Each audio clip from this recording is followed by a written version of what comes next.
Okay, before we show you the rest of that, let's get you caught up on the drivetrain assembly and install. First up is the installation of the aftermarket oil pan and pickup.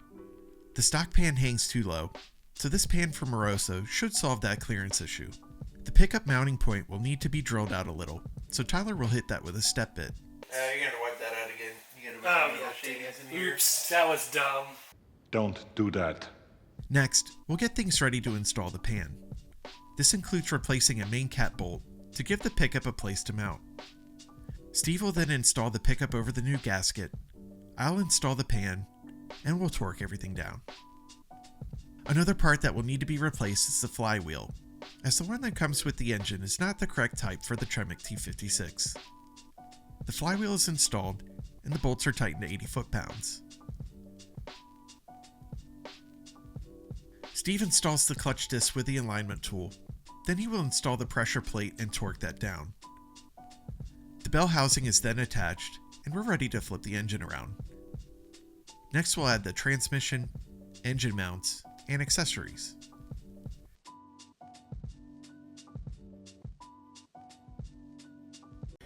Yeah, boy. All that's left is to remove the shifter for better clearance and get this thing in the air.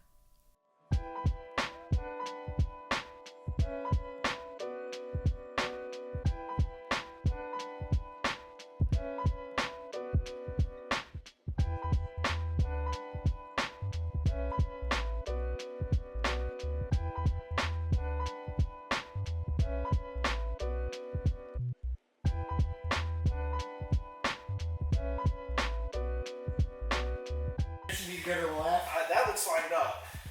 Yo! Engineer Steve!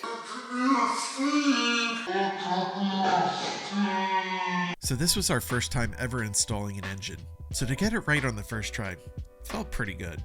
After the engine was in, we could start locking in more panels and get things ready for the cooling system.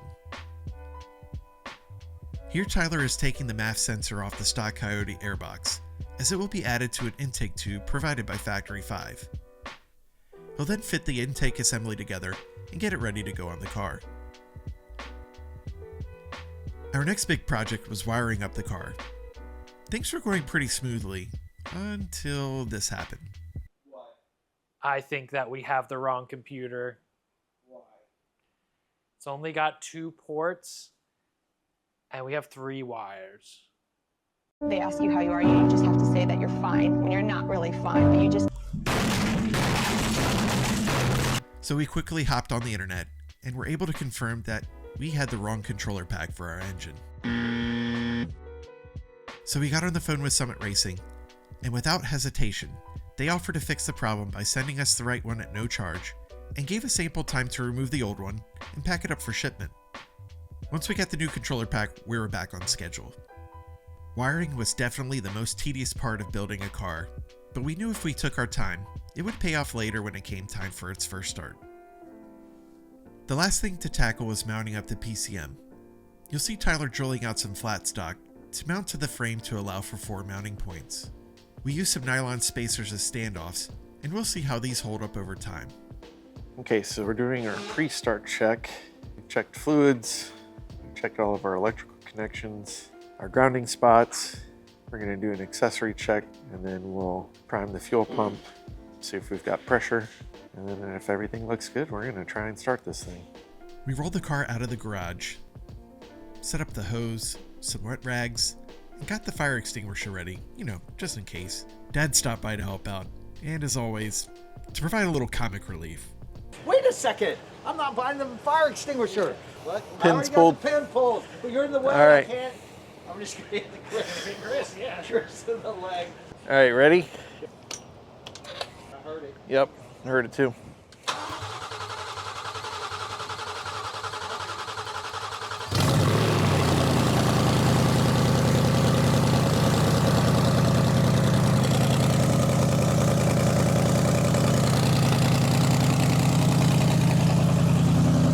Seconds later. Go ahead and gun it.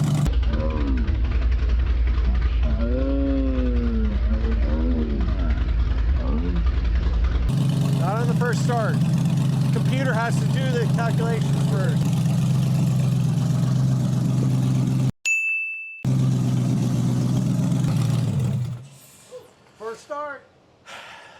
First start. Good.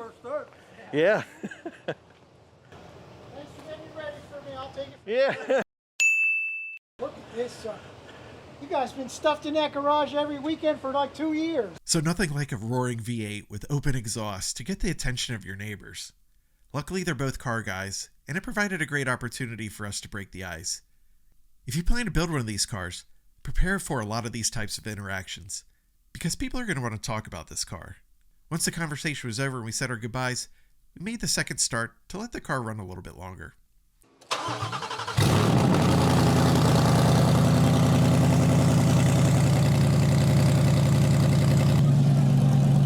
What? No, not yet. I did a flip. No. We're not doing that yet.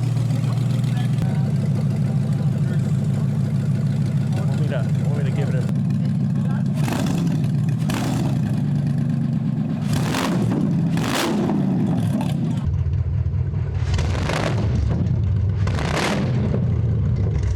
I'm smelling something. Yeah, Chris is revving it up, and there's flames coming out, so you gotta be... Heck yes! Yeah! So maybe Don't. You have flames? Don't do that. Hey, Yeah. can we see it on the replay? Probably, if it's in the shot, you'll see. It'll be in that one. I want to officially say Chris refused to let me push the accelerator.